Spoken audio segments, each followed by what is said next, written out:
Bienvenidos de vuelta al canal. Es la segunda vez que tengo que grabar la introducción porque he grabado el vídeo entero, pero la introducción, el audio no se escuchaba. En el vídeo de hoy me gustaría hablar sobre una cosa que se llaman los fractales, que es una instancia de las matemáticas que, por algún motivo que no entiendo, aparece constantemente en el mundo real, casi de manera mística. La geometría fractal, pero esto es de geometría, ya veréis, es muy místico, se publicita mucho en internet, y entonces me gustaría hablar un poco sobre ello en mi canal, para transmitir a mi poca audiencia un poco de interés sobre esto. Entonces, primero de todo, claro, me gustaría definiros qué es un fractal, pero antes de ir directamente a la definición matemática, me gustaría que vosotros mismos intentaseis definir por vosotros mismos qué es un fractal. Entonces, os voy a enseñar unas imágenes de cosas que se considerarían fractales. Pero primero os voy a enseñar fractales en la naturaleza y después os voy a enseñar fractales en el mundo matemático. Y a partir de ahí, vosotros vais a intentar decidir qué es la definición de esto. Vale, aquí tenemos una imagen. Vale, no os voy a decir exactamente de qué parte de esta imagen conlleva la idea de un fractal. Pero fijaos, ahora os voy a enseñar otra. ¿Vale? Intentad ver las similitudes entre esta imagen y no es que sean plantas. Aquí tenemos otra imagen de algo que se podría considerar un fractal. Aquí tenemos otra imagen de algo que se podría considerar un fractal. Vale, entonces vamos a intentar preguntarnos de qué tienen en común estas imágenes para poder hacernos una distinción, ¿no? Pues voy a pasarlos otra vez. Bueno, seguramente ya podéis ver unos patrones. Voy a seguir sin decir nada al respecto de lo que es esto. Y ahora os voy a enseñar unas imágenes de unos fractales puramente matemáticos. Y espero que cuando os enseñe estas imágenes de fractales puramente matemáticos ya tengáis una mayor idea a lo que me estoy refiriendo. Este es un fractal que se llama el conjunto de Cantor. ¿Vale? Fijaos. Uy, esto por qué suena. Vale. Es el conjunto de Cantor.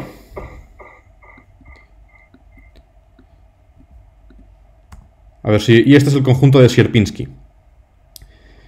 ¿Vale? Seguramente ya podéis ver a qué me estoy refiriendo, ya habiendo visto las imágenes de los fractales naturales y los fractales matemáticos. ¿Vale? Este tipo de imágenes de objetos y construcciones es lo que nos referimos como un fractal. Y aquí tenemos otro ejemplo, que se llama el triángulo de Koch. ¿Vale? Seguramente ya podéis ver a lo que me estoy refiriendo, ¿no?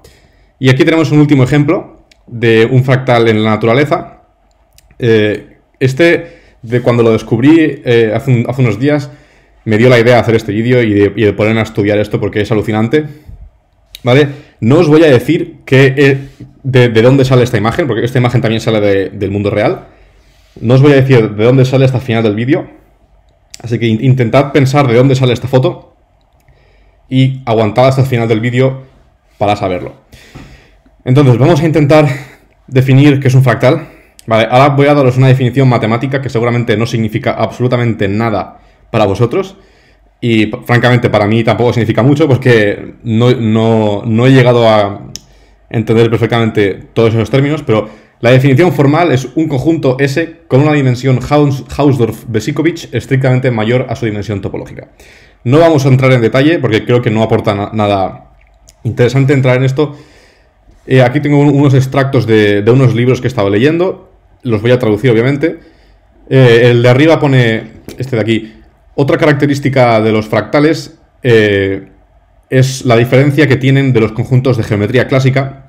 Típicamente un fractal es irregular, pero lo más importante del fractal es que cuando lo magnificas o cuando te acercas al fractal, sigue siendo irregular. Un conjunto típico de geometría clásica se convierte en algo muy simple cuando lo magnificas. Una de las maneras en las que este comportamiento de magnificación se puede especificar es a través de un sistema de funciones iteradas, que vamos a explorar más tarde. Este extracto viene del libro Measure Topology and Fractal Geometry, muy bueno. Aquí tenemos otro extracto que intenta definir heurísticamente lo que es un fractal. Y dice, es un conjunto que tiene una estructura muy fina y complicada, que tiene detalle a escalas arbitrariamente pequeñas. Eso quiere decir que cuando te acercas al fractal, sigues viendo detalle, ¿vale? Y aquí esto lo podemos ver muy claramente en estas imágenes. Tú te acercas mucho y sigue habiendo detalle. Aquí sigue habiendo detalle. Sí, obviamente aquí sigue habiendo detalle cuanto más te acercas. En los fractales de la naturaleza tenemos una hoja. Cuando te acercas mucho, aquí puedes ver hojas que parecen la original. Sí, porque puedes acercarte y hay estructura. Igual con los ríos, los afluentes se dividen y parecen el río original. Es como que tiene una estructura similar a sí misma. Igual con las ramas, tienes un árbol muy grande y luego tienes las ramas, pero las ramas luego a sí mismo tienen ramas más pequeñas, que tienen detalle cuando te acercas a las ramas más pequeñas, porque es como que se repite el patrón de la forma original. Incluso con esto, obviamente, tienes aquí estas formas, pero cuando te acercas aún más, puedes ver que se repiten, ¿vale? Porque tienen una estructura similar. Entonces, es demasiado irregular para describir con geometría clásica, pero tiene una estructura recursiva. Y tiene alguna forma de autorreferencia, es decir, que se construye con copias compuestas de a sí mismo. Y aquí tenemos otra vez que la dimensión del fractal excede lo que normalmente pensaríamos como la dimensión intuitiva. Y se puede pensar como tener una dimensión entre números enteros. Cuando tú piensas en un conjunto geométrico, pues puedes pensar en un punto que tiene dimensión 0, una línea que tiene dimensión 1, un plano tiene dimensión 2, etc. Pero aquí estos conjuntos podemos encontrar que tienen dimensiones que no son números enteros. Entonces, vamos a intentar estudiar uno de los conjuntos que os he presentado al principio, que es el conjunto de Cantor. ¿De acuerdo? Entonces este conjunto, aquí hay muchos números, pero vamos a intentar explicarlo poco a poco. ¿Cómo lo construimos? Pues creo que es bastante claro cómo se construye este conjunto. Empezamos con una línea, que es esta de aquí, y luego lo que hacemos es destruimos el tercio que cae en la mitad. Entonces, la primera etapa del fractal es esta línea entera, y después lo partimos entre dos, ¿no? Y nos quedamos con el primer tercio y el último tercio. Aquí lo podemos ver aquí. Entonces definimos el conjunto C0, que es simplemente el intervalo 0, 1, y luego el conjunto C1 es la unión del intervalo del 0 a 1 tercio y de 2 tercios a 1. Y aquí hay un error, esto debería ser un conjunto cerrado. Vale, tampoco importa mucho, pero bueno. Vale. Y luego esta definición que hemos hecho la repetimos iterativamente. Entonces luego en cada una de las líneas que nos quedan, el objetivo es eliminar el conjunto del medio. Y entonces así sucesivamente, y te queda esta forma como que se dispersa infinitamente, ¿no? Y la idea es que tú podrías hacer zoom por aquí, y a medida que te acercas vas encontrando más detalle todo el rato, porque es un proceso infinito. Entonces, más matemáticamente, definimos el conjunto de Cantor C como la intersección infinita de todos los subconjuntos. Y aquí tenemos un detalle que he querido explicar un poco más para hacer referencia a lo que he dicho antes de la dimensión. Esto es un conjunto de intervalos, ¿no? Entonces, deberíamos pensar que tiene una longitud, porque es un conjunto de intervalos que se van haciendo más pequeños.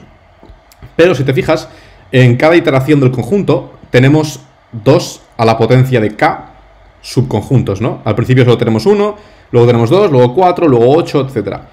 Pero la longitud de cada conjunto es 1/3 elevado a la k. Entonces aquí tenemos 1/3, perdón, aquí tenemos una longitud de 1, luego aquí tenemos una longitud de 1/3, luego 1/9, etc. Y si haces este límite, va a 0. Eso quiere decir que lo cual es un poco paradójico, ¿no? Pero a medida que vas haciendo iteraciones, este conjunto no tiene longitud de 0. Lo cual significa que no es una línea, porque no tiene longitud, pero tampoco es un punto, porque hay infinitos puntos.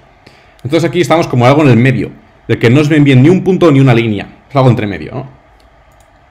Tampoco vamos a entrar en más detalle. Entonces aquí ahora vamos a hablar un poco más matemáticamente de cómo construir este conjunto. porque ahora os he dado una explicación un poco intuitiva, pero ahora vamos a hacer un poco más rigor. Vale, todo esto lo voy a explicar con suerte bien, aunque haya mucha matemática aquí. Vamos a construir el conjunto con una cosa que se llama el sistema de funciones iteradas. Y un sistema de funciones iteradas es una función que vamos a aplicar a un conjunto, y a medida que aplicamos esta función muchas veces, llegamos al conjunto final, como es lo que hemos hecho aquí. Empezamos con un conjunto y aplicamos un procedimiento muchas veces. Entonces aquí vamos a hablar sobre esta construcción de aquí arriba, que es lo que se llama como una magnificación, ¿no? A través de, o sea, vista con un centro. Dejadme explicar. Vamos a construir el conjunto de Cantor de una manera diferente. Antes lo que estábamos haciendo era eliminar la parte del medio, pero ahora lo que vamos a hacer es construirlo a través de modificar el espacio en el que está. Entonces, ¿cómo podemos hacer esto? Pues fijaos, para llegar a la primera iteración tenemos que hacer dos cosas. Tenemos que coger esta línea, la tenemos como que aplastar hacia un lado, ¿no? La aplastamos hacia este lado, luego volvemos al conjunto original, la aplastamos hacia el otro lado y luego las unimos y nos queda esto de aquí. Y es precisamente esto. Lo que tienes son dos funciones, una que divide toda la longitud entre 3, entonces lo que hace es magnificar por un factor de 1/3 el conjunto con centro 0, es decir, que todos los números los aplasta hacia el 0 con un factor de magnificación de 1/3. Y la segunda función lo que hace es lo mismo, lo aplasta todo con un factor de 1/3, pero esta vez lo hace con el centro, el final de la línea, es decir, en vez de encoger todos los puntos hacia aquí, los encoge hacia aquí. Entonces lo que hacemos es, definimos una iteración del conjunto de Cantor como la unión de las dos funciones en el conjunto anterior. Es lo que pone aquí, ck más 1 es igual a f1 de ck unión f2 ck. Donde f1 y f2 es lo que he definido aquí, que es simplemente aplastar el conjunto hacia uno de los dos lados. Entonces, a través de inducción matemática y un poco de topología, se puede demostrar que el conjunto C, es decir, esto, pero lo que es el conjunto abstracto, de una vez has hecho todas las iteraciones, que son infinitas, satisface la ecuación autorreferencial C es igual a F1C unión F2C. ¿Vale? ¿Cuál es la gracia de esto? La gracia de esto es que podemos definir este conjunto, que es un conjunto con un detalle infinito, a través de una ecuación, que es esta de aquí, ¿vale? Todo está en términos de C. Entonces representa que el conjunto de Cantor es el conjunto que satisface esta ecuación. Esto que hemos hecho ahora se llama un sistema de funciones iteradas. Entonces, si el conjunto de FI, donde I es un conjunto indicador, por ejemplo, esto de aquí era un sistema de funciones iteradas. Si tenemos un conjunto de funciones iteradas y S es el conjunto tal que S satisface la unión de todas las funciones iteradas del conjunto S, entonces S es el conjunto invariante de este sistema. Entonces, por ejemplo, el conjunto de Cantor, que es esto de aquí, es el sistema invariante de estas dos funciones iteradas. Aquí vamos a hacer otro ejemplo ahora, que es el ejemplo del triángulo de Sierpinski, que es este de aquí. Este de aquí. Y este triángulo, como podéis ver, pues es un triángulo que luego se separa luego en tres triángulos, que es este de aquí y este de aquí, y luego cada triángulo de los que queda se separa en tres, el de aquí y el de aquí, y así sucesivamente, ¿no? Y te quedan pues, triángulos más pequeños.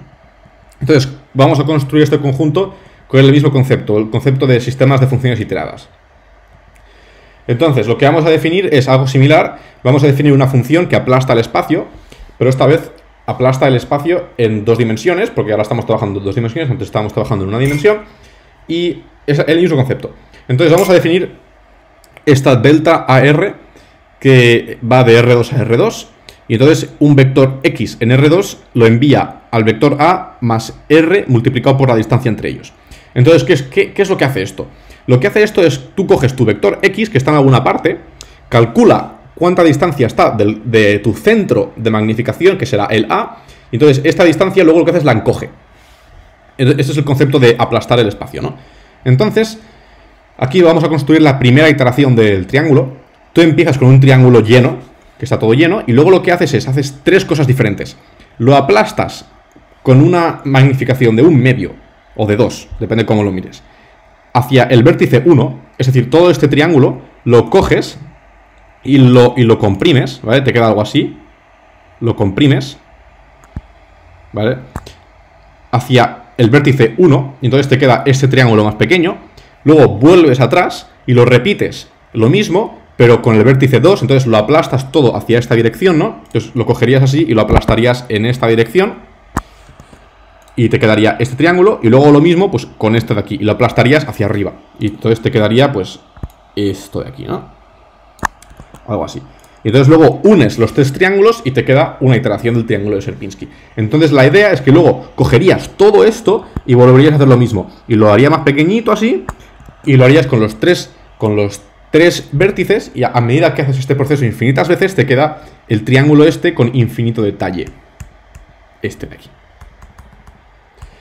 Entonces, como he dicho antes, si definimos el conjunto SK como la unión de 1 a 3 de la dilatación esta con magnificación 0.5 hacia el vértice I, ¿no? Los tres vértices, se puede del conjunto anterior, se puede demostrar que el triángulo de Sierpinski es el conjunto que satisface esta ecuación. ¿Vale? Entonces, en pocas palabras, lo que hemos hecho es, hemos definido una deformación del espacio de 2 dimensiones, que el triángulo lo aplastamos y lo juntamos con otros triángulos y nos queda el triángulo que queremos hacer cuando lo repetimos infinitas veces. Fijaos, tenemos lo mismo de antes, tenemos una ecuación en términos del conjunto que queremos llegar, ¿no? Entonces tú tienes el conjunto S, que es el triángulo infinito este es tu conjunto S, y S satisface esta ecuación. Entonces, ¿por qué he explicado esto? Estos dos ejemplos los he explicado para motivar lo que la parte más así guay de este vídeo, que es lo siguiente, ¿no? Entonces, hasta ahora lo que hemos hecho con estos dos ejemplos es, hemos empezado con la idea que queríamos ver, ¿no? Que era la del triángulo infinito y la de las líneas estas separadas infinitas, y a partir de esta idea que ya teníamos en la cabeza de visualización, hemos desarrollado la construcción. Es decir, hemos pensado en una ecuación que satisface este conjunto en concreto. Pero no hay nada que nos pare de hacer esto, pero al revés. Es decir, en vez de visualizar y luego construir la ecuación, podemos construir la ecuación y luego visualizar la ecuación. Y así podemos ver, pues, fractales alucinantes que es imposible de visualizar en tu cabeza, a no ser que los veas en un ordenador. Pero la gracia es que todos los puedes describir con una ecuación muy sencilla. Entonces, nuestro objetivo es crear un sistema de funciones iteradas, FI, y estudiar la iteración esta de crear un conjunto a partir del conjunto anterior aplicando esta función iterada. Y todo esto dado un conjunto inicial J0.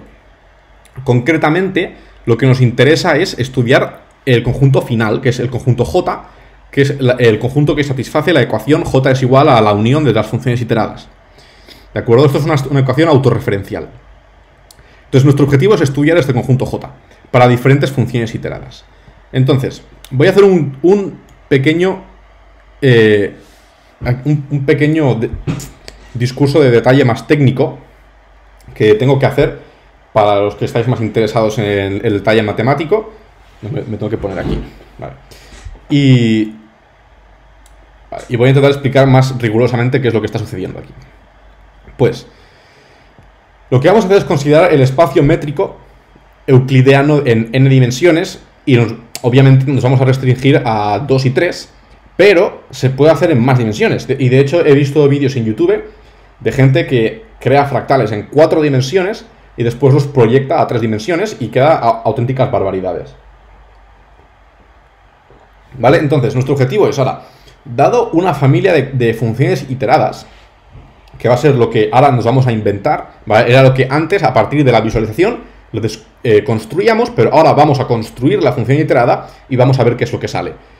Entonces, definimos una función f grande que va de Rn a Rn, y la gracia de esto es que pues vamos a darle un conjunto, y lo que va a hacer esto es pues aplicar la función iterada a este conjunto con toda la familia de funciones iteradas. Entonces, ¿cómo vamos a hacer esto? Pues vamos a considerar un conjunto J0, que siempre, normalmente va a ser el hipercubo de unidad de longitud 1.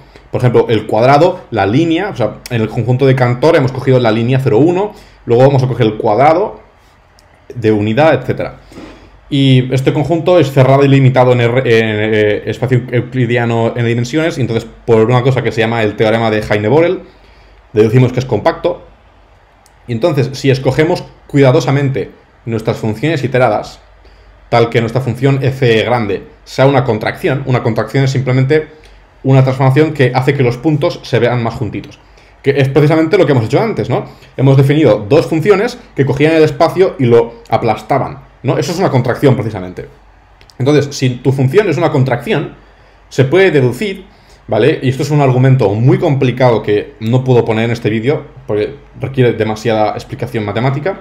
Se puede deducir a través de una cosa que se llama el teorema de Banach de la contracción, que existe una única solución a la ecuación fj es igual a j. ¿Vale? Entonces, esto matemáticamente tiene sentido. Y entonces lo que quiere decir esto es que vamos a poder encontrar un sistema de funciones y experimentar a ver qué sale a partir de ese sistema. Entonces, nuestro objetivo ahora es encontrar el conjunto que satisface fj es igual a j. Entonces, lo guay de este teorema es que, si hago un poco de detalle no tan técnico, la demostración de este teorema, ¿vale? Que otra vez no voy a explicar, nos explica una manera de cómo aproximar el conjunto. Y lo guay es que es precisamente la misma manera que hemos usado antes para aproximarlo. Lo que hacíamos antes era definíamos la primera iteración y luego aplicábamos nuestra función iterada al conjunto inicial muchas veces. Y a medida que lo aplicamos más veces, pues lo que sale se aproxima más a lo que queremos hacer. Entonces, lo que vamos a hacer normalmente es definimos J0 como ser el hipercubo en n dimensiones de menos 1 a 1, por ejemplo. Definimos la contracción y luego computamos la contracción aplicada varias veces al conjunto inicial. Y luego el cuarto paso ya sería, pues, usar alguna técnica más artística para que se vea muy guay y que se vea muy bien. Entonces, vamos a hacer un ejemplo y ahora es el momento que estábamos esperando. Os va a explotar el cerebro, os lo garantizo. Vamos a ver el siguiente ejemplo. Entonces, consideramos el espacio métrico de los números complejos con la distancia euclidiana normal. En los números complejos, pensad como un plano, un papel, ¿de acuerdo? Un plano, dos dimensiones. Lo mismo que R2, es un plano de dos dimensiones, como la pantalla. Y nuestra función iterada, ¿vale? Aquí ya seguramente, si sabéis de qué va esto, ya lo estáis viendo. La función iterada es la función fz, es igual a z al cuadrado más c, donde c es un número complejo. Y z es la entrada de la función. Y definimos nuestra contracción como jk es igual a f de jk sub 1, que es la imagen de esta función aplicada a todos los puntos del conjunto original. Entonces, si definimos el conjunto original como el rectángulo de longitud 2 o 1 o lo que sea, la pregunta es ¿cómo se ve el conjunto final? ¿Cuál es el conjunto que satisface j es igual a f de j? Vale, ahora aquí, como he dicho, algunos ya habréis visto esto, pero si no lo habéis visto antes, vais a alucinar de que lo que vais a ver ahora se pueda ver a partir de una simple ecuación como esta. ¿Vale? Vamos a verlo. ¡Boom! Esto es la solución de esta ecuación. O sea, esto es la solución a esto de aquí. Esto, ¿vale? Se llama el conjunto de Mandelbrot. Es probablemente el fractal más famoso del mundo. Seguramente lo habéis visto antes. Impone mucho, es que casi que da miedo. Porque tienes esto que es alucinante. Viene de algo tan sencillo. No entendemos bien por qué es así. Fijaos que estos colores no vienen por la ecuación, estos colores es la técnica artística que he hablado antes, que el autor de esta foto ha puesto, ¿no? Pero fijaos la forma que tiene esto, es alucinante, ¿no? Que venga de algo tan sencillo como esta ecuación. Entonces voy a explicar un poco más qué es lo que está haciendo esta contracción. Esta contracción en los números complejos Esto de elevar al cuadrado el número complejo, lo que está haciendo es que tú coges tu número y el radio que sustenta el número con el origen, lo doblas, perdón, no lo doblas, lo elevas al cuadrado y doblas el ángulo que el número sustenta con el origen y luego le añades el número original. Este es el c. Entonces, esta cosa tan sencilla como simplemente coger el plano, estirarlo y luego girarlo, crea esto. Es auténticamente alucinante. La gracia es que esto al ocurrir en el disco de longitud 1, los radios se hacen más pequeños, ¿no? Entonces, de aquí la contracción. Y lo que es más fascinante de todo esto no es esta imagen, el hecho es que puedes hacer zoom infinitamente a la imagen. Entonces, imagínate que ahora coges y quieres acercarte a este punto de aquí, pues vas a ver esto. ¿Vale? Entonces, de aquí, al acercarte mucho, ves esto. Entonces, fíjate que es que te acercas y vuelves a ver el mismo patrón que había antes, vuelve a aparecer. Aquí en más pequeño. Y aquí, claro, los colores estos ya los pones luego de manera más artística, ¿no? Pero todo el detalle este que se crea es alucinante que todo esto lo cree una ecuación tan sencilla como esto. Entonces aquí tenemos otro ejemplo. Si te acercas ahora, imagínate que ahora quiero acercarme a este tentáculo de aquí, pues verías esto y es que hay aún más detalle. Y realmente tú puedes acercarte de manera infinita y va a haber siempre más detalle. Y esto viene por el hecho de aplicar infinitamente esta iteración. ¿Qué pasa? Que en el mundo real los ordenadores no tienen potencia infinita y llega un punto que vas a tener que parar. Pero bueno, la idea está ahí, es que es alucinante. Aquí tenemos otro ejemplo, que esto se llama el conjunto de Julia, y la diferencia es que esta C la mantienes fija. Entonces te crea estas cosas alucinantes también. Y también puedes hacer zoom y siempre hay más detalle, es alucinante. Vale.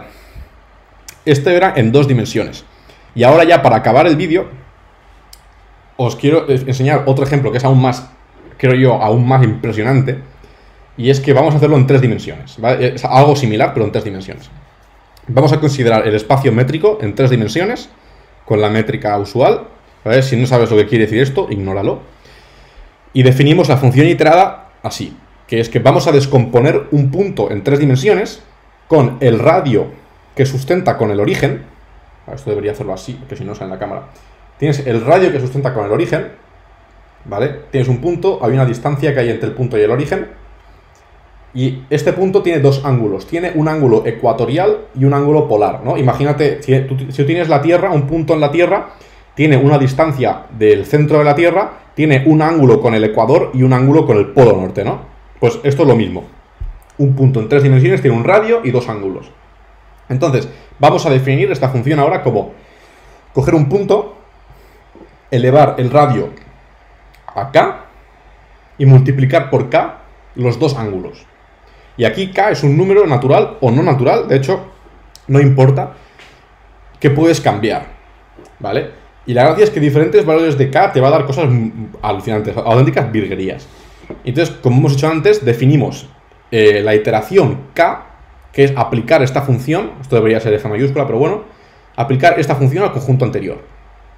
Y otra vez, la pregunta es, ¿cuál es la solución a esta ecuación? ¿Cómo se ve esta ecuación? Vale, pues, y ahora, antes de enseñaros el resultado, porque es alucinante, quiero hacer el símil con lo que he hecho antes, ¿no? Este conjunto, lo que hacíamos era, cogías el radio, lo elevabas al cuadrado y doblabas el ángulo, ¿no? Pero en 2 dimensiones tiene sentido, pues ahora es lo mismo en 3 dimensiones. Y esta es la solución. Esto se llama el conjunto de Mandelbrot. Y vamos a admirarlo un momento. Voy a quitarme la cámara. Esto es la solución a esa ecuación. Entonces, esto realmente debería daros una perspectiva muy diferente de qué son las matemáticas. Porque, o sea, os he dado una explicación ahora bastante rigurosa, creo yo, definiendo estos objetos que son auténticamente alucinantes. Y nunca te pensarías, si nunca has estudiado estas cosas, que hay ecuaciones cuya solución es esto, ¿no? O sea, cuando tú estudiabas ecuaciones en el cole, la solución era un número, ¿no? Y es muy aburrido. Pero la realidad es que hay ecuaciones que y muy simples, como os he explicado, es muy simple, simplemente una ecuación que lo que hace es distorsionar el espacio un poco. La solución es estas cosas. Obviamente aquí veis que tiene luz y tiene sombras, y esto lo he hecho yo, pero de manera más artística. Esta imagen la he hecho yo, pero las sombras ignoradlas, simplemente hay una luz allá. Pero lo importante es el objeto en sí, ¿no? Esto es que es alucinante. Y veis aquí que tiene estos círculos, como estas... Es que no sé ni cómo llamarlo esto. Tiene estas cosas aquí que si te acercases, pues verías detalle infinito. Claro, mi ordenador no tiene poder infinito, así que no puedo hacerlo. Pero, teóricamente, aquí hay detalle infinito. Entonces te podrías acercar y verías, pues, auténticas virguerías. Es que no sé ni cómo describir, ¿no? Entonces aquí tenemos otro ejemplo. Entonces, este que he hecho aquí, fijaos, aquí pone Mandelbrot n es igual a 6. Wow. ¿Y qué quiere decir esto? Eso quiere decir que en esta ecuación la k era un 6. Y sale esto. ¿Qué pasa si cambiamos el número? Vamos a ver qué pasa si ponemos k es igual a 8. Sale esto, ¿vale? Esto es la solución a esa ecuación. Otra vez, es alucinante, ¿no? Que una ecuación describa esto. Fijaos todo el detalle. Esta cosa es que es súper raro, parece un alienígena casi. Aquí tenemos otro ejemplo. También es n igual a 8. Aquí hay un poco más de detalle. Esta imagen ya no la he hecho yo, del internet. Pero fijaos aquí que también tiene todo el detalle. Es una pasada. Es alucinante. Vale, entonces. Ahora aquí viene la gran pregunta y es ¿por qué? O sea, a mí me interesa la pregunta de ¿por qué sucede esto? La verdad es que no tengo ni idea. Porque no tengo ni idea de cómo puede ser que existan estas soluciones tan alucinantes a ecuaciones tan sencillas. ¿Por qué estas ecuaciones crean este sistema de detalle infinito? Tampoco lo sé. Yo creo que simplemente es que no tenemos la intuición geométrica. En los primeros dos ejemplos que hemos construido, del conjunto de Cantor y el triángulo, hemos construido la ecuación a partir de la visualización. Eso quiere decir que teníamos la intuición de lo que iba a suceder. Entonces mi teoría es que simplemente ya cuando pasamos de un par de dimensiones y ya empezamos a lidiar con números complejos y en 3 dimensiones, ya podemos tirar nuestra intuición a la basura y no tenemos ni idea de lo que va a pasar. Entonces es por eso que nos quedan estas cosas tan raras que parecen de otro mundo y dan miedo casi, ¿no? Y entonces esto es una pregunta. Y la otra pregunta es ¿por qué aparece esto en la naturaleza? ¿No? O sea, fijaos, estos conceptos son muy parecidos. Claro, en la naturaleza sí que hay un límite final, ¿no? En la naturaleza llega un punto que no puedes hacer más zoom, porque ya llegas a los átomos y ahí se acaba, ¿no? En el mundo matemático puedes hacer un zoom infinito y siempre hay más detalle. No, pero esta es una de mis preguntas, es ¿por qué aparecen esto en la naturaleza? No tengo ni idea. Es uno de los pocos misticismos, ¿no? Que sí que admito que no tengo ni idea. Y eso es todo. Antes de que se acabe el vídeo, voy a responder la pregunta del principio. ¿De dónde salen estos fractales? Estos fractales salen cuando coges una lágrima y la secas en un microscopio. Si tú coges una lágrima, la pones bajo un microscopio y esperas a que la lágrima se seque, quedan estas formas. Lo cual es una ironía y es casi parece un chiste que las matemáticas aparezcan hasta cuando estamos llorando. No podemos escapar de las matemáticas. Pero bueno, hasta aquí el vídeo de hoy. Espero que haya parecido muy interesante y que os haya abierto un poco la mente a cosas que no pensaríais ni que se pueden describir por matemáticas, pero sí que se pueden. Un saludo y hasta la próxima.